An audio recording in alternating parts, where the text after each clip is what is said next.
Hi friends, आज हम बनाएंगे बच्चे और बड़े सभी की फेवरेट, मुंह में घुल जाने वाली बहुत ही टेस्टी और बहुत ही क्रिस्पी कोकोनट कुकीज। इस टेस्टी और फ्लेकी कोकोनट कुकीज को बहुत ही आसानी से आप बिना ओवन के भी कढ़ाई में बना सकते हैं और बहुत ही आसानी से घर में मिलने वाली चीजों से ही इसे हम बनाएंगे एक परफेक्ट मेजरमेंट और कई सारे टिप्स के साथ, जिससे आपकी कुकीज बेकरी से भी बढ़िया बनेगी। तो चलिए बेकरी स्टाइल में परफेक्ट कोकोनट कुकीज को बनाना शुरू करते हैं। मैं हूं अनु, खाना खजाना विद अनु में आपका स्वागत है। कुकीज बनाने के लिए परफेक्ट मेजरमेंट का होना बहुत ज़रूरी है, तो इसके लिए आप कोई भी मेजरिंग कप ले सकते हैं या इस तरह की चाय पीने वाली कप ले सकते हैं या बोल ले सकते हैं। इसमें भी आप सारी चीज़ों को मेजर कर सकते हैं। तो सबसे पहले एक मिक्सिंग बोल लेंगे। इसमें मैं डाल रही हूँ आधा कप घी। आप घी की जगह बटर का भी इस्तेमाल कर सकते हैं। तो यहाँ आप घी या बटर जो भी लें उसका टेक्सचर का ध्यान रखें। हमें घी सेमी सॉलिड फॉर्म में लेना है। इसका मतलब है कि घी या बटर पिघली हुई नहीं होनी चाहिए और ना ही पूरी तरह से जमी हुई होनी चाहिए। घी का ऐसा टेक्सचर होना चाहिए जिसे हम आसानी से चम्मच से चला सके। इसके साथ ही मैं यहाँ ले रही हूँ आधा कप चीनी। चीनी मैंने इतनी ली है जिससे कि हमारे सारे कुकीज़ की मिठास परफेक्ट होगी। अगर आप मीठा कम खाते हैं तो आप चीनी यहाँ कम ले सकते हैं। अब हम इस चीनी को मिक्सी के जार में डालकर इसका बारीक पाउडर पीस कर तैयार कर लेंगे। इस कुकीज़ में हम पिसी हुई चीनी का ही इस्तेमाल करेंगे। पिसी हुई चीनी को इस बोल में डाल देते हैं।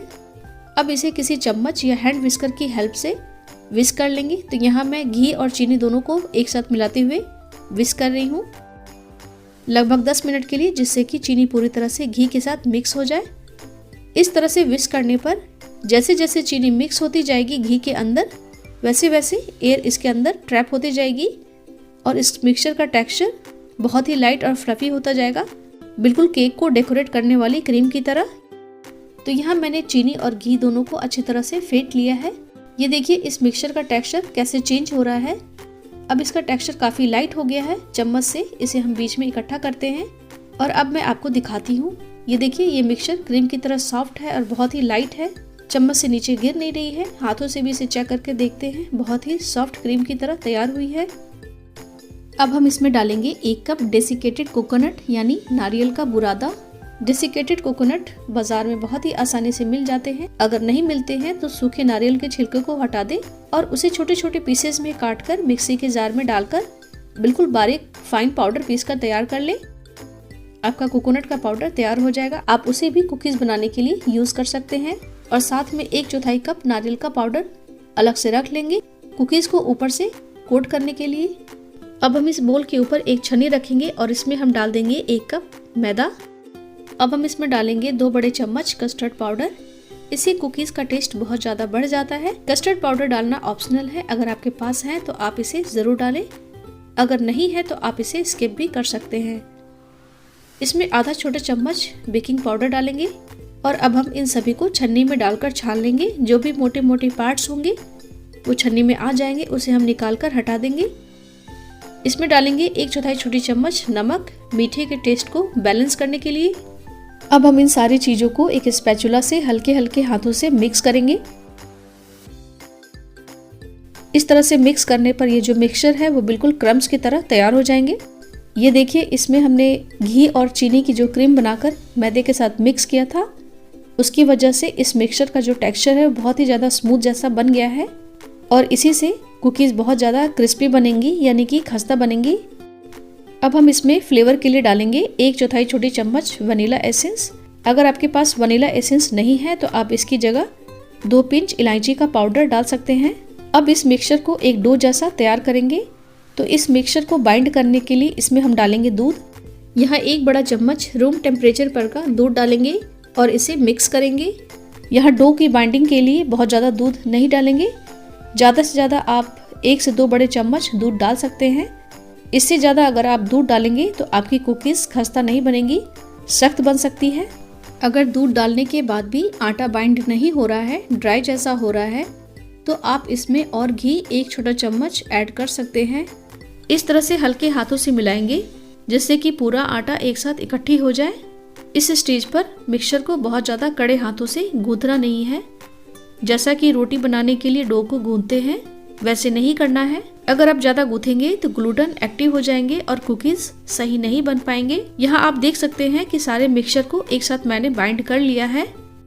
हाथों में इसका एक पोर्शन लेकर स्मूथ बॉल जैसा बनाते हैं और अगर ये आसानी से बन जाती है तो समझ लीजिए कि कुकीज की डो तैयार हो गई है। अब हम सारे कुकीज को इक्वल शेप में तैयार करेंगे। इसके लिए आप प्लास्टिक की कोई भी चम्मच ले सकते हैं, उसमें भरकर एक ही साइज का पेड़ा जैसा बनाकर तैयार करेंगे। चम्मच से इस पोर्शन को निकाल लेते हैं। हथेलियों के बीच हल्का हल्का घुमाते हुए इसे प्रेस करके एक परफेक्ट पेड़ा का शेप बनाएंगे। अब हम इस पेड़े को डेसिकेटेड कोकोनट के साथ कोट करेंगे। एक साइड को छोड़कर बाकी साइड्स में नारियल का पाउडर लगाएंगे।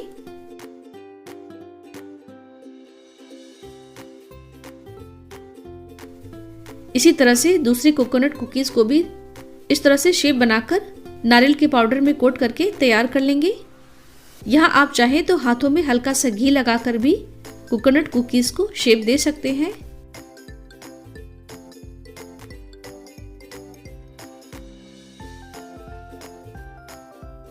या आप बिना चम्मच के भी कुकीज का शेप बना सकते हैं। इसके लिए आप अपने अंदाज से नींबू के साइज में एक पोर्शन निकाल लें और उसे इस तरह से रोल करते हुए कुकीज का शेप दे सकते हैं। इस तरह से आप अपने मनपसंद किसी भी शेप में कुकीज को तैयार कर लें। इस तरह से सारे कुकीज हमारे बनकर तैयार हैं। नारियल का पाउडर जो बच गए हैं उसे इन कुकीज के ऊपर हल्का सा छिड़क देते हैं, जिससे देखने में ये कुकीज और भी अच्छे लगे। अब हम इन कुकीज को 15 से 20 मिनट के लिए फ्रिज में सेट होने के लिए रखेंगे। अगर ऐसा नहीं करते हैं और इसे तुरंत बेक होने के लिए कढ़ाई या ओवन में रखेंगे तो ये कुकीज काफ़ी ज़्यादा फैल जाएंगे। अब हम इसे बेक करने के लिए हैवी बॉटम वाली कढ़ाई लेंगे। इसके अंदर एक स्टील की स्टैंड रखेंगे और इसे ढककर 10 मिनट के लिए हाई फ्लेम पर गर्म होने के लिए रख देंगे। चलिए अब हम बेक करने के लिए ट्रे या प्लेट को तैयार कर लेते हैं। ओवन में बेक करने के लिए आप ट्रे ले सकते हैं या इस तरह की केक टिन ले सकते हैं।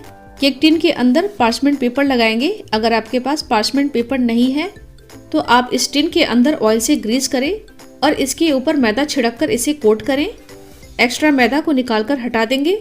इस केक टिन के अंदर कुकीज को रखेंगे। इन कुकीज को आप बेक कर सकते हैं प्रीहीटेड ओवन के कन्वेक्शन मोड पर 150 डिग्री सेल्सियस पर 15 मिनट के लिए इसे बेक करें। इसे आप मिडल रैक पर रखें। बेकिंग टाइम डिफरेंट हो सकता है, ये डिपेंड करता है कुकीज के साइज पर, इसलिए आप बेक करते समय बीच बीच में चेक करते रहें। केक टिन को कढ़ाई में भी डालकर बेक कर सकते हैं। कढ़ाई में बेक करने के लिए इस तरह के प्लेट का भी आप इस्तेमाल कर सकते हैं। इसमें 1 चम्मच ऑयल डालकर इसे ग्रीस कर लेंगे। प्लेट के अंदर बटर पेपर को काट कर लगाएंगे। अगर बटर पेपर नहीं है तो आप इसकी जगह इस तरह की नोटबुक की एक प्लेन पेज ले सकते हैं। इसे प्लेट के साइज में सर्कल में काट लेंगे और इसके अंदर रखकर सेट कर देंगे। ऊपर से हल्का ऑयल डालकर इसे भी ग्रीस कर लेंगे। इस तरह से आप होममेड बटर पेपर तैयार कर सकते हैं। प्लेट के अंदर कुकीज को रखेंगे। कुकीज को आप जब भी बेक होने के लिए रखें तो इन कुकीज के बीच गैप रखें, जिससे कि फूलते समय कुकीज को सफिशिएंट स्पेस मिल सके। कढ़ाई का लिड हटाकर देखते हैं, काफी गर्म हो चुकी है कढ़ाई। अब हम इस स्टैंड के ऊपर प्लेट को रखेंगे और इसे ढककर लो फ्लेम पर कम से कम 30 से 35 मिनट के लिए बेक होने के लिए रख देंगे। 30 मिनट के बाद कुकीज को देख लेते हैं। ये देखिए कुकीज हल्के ब्राउन कलर में बेक हो गए हैं। बहुत ही बढ़िया कलर कुकीज के ऊपर आ गया है। इसके बॉटम में भी देखते हैं, ये देखिए डार्क ब्राउन कलर आ गया है। ये कुकीज लगभग बेक हो चुकी हैं। अब इसे और ज़्यादा बेक नहीं करेंगे। इसे हम बहुत ही केयरफुली कढ़ाई से निकालकर कूलिंग रैक पर रखेंगे। अभी ये कुकीज बहुत ही सॉफ्ट है। जब ये हल्की ठंडी हो जाए तब प्लेट से निकालकर स्टैंड पर रखेंगे और रूम टेम्परेचर पर इसे ठंडा करेंगे। कुकीज जब ठंडे हो जाएंगे तब ये और भी ज़्यादा क्रिस्पी और क्रंची हो जाएंगे। तो देखा आपने, कढ़ाई में भी बहुत ही आसानी से हम बेकरी के जैसे कोकोनट कुकीज को बना सकते हैं। ये कोकोनट कुकीज बहुत ही ज़्यादा क्रिस्पी बने हैं और खाने में तो बहुत ही ज़्यादा टेस्टी बने हैं। इसे आप एयर टाइट कंटेनर में महीने भर स्टोर करके रख सकते हैं। इसे आप चाय और नाश्ते के साथ खाकर इसे एंजॉय कर सकते हैं। तो जब भी आपका मन करे इस कोकोनट कुकीज को ज़रूर बनाएं और अपने एक्सपीरियंस मेरे साथ शेयर करें। रेसिपी पसंद आए तो वीडियो को लाइक ज़रूर कीजिएगा, शेयर कीजिएगा ऐसी ही डिलीशियस रेसिपी देखने के लिए चैनल को सब्सक्राइब जरूर कर लीजिएगा। हम फिर से मिलेंगे, तब तक के लिए बाय बाय, टेक केयर।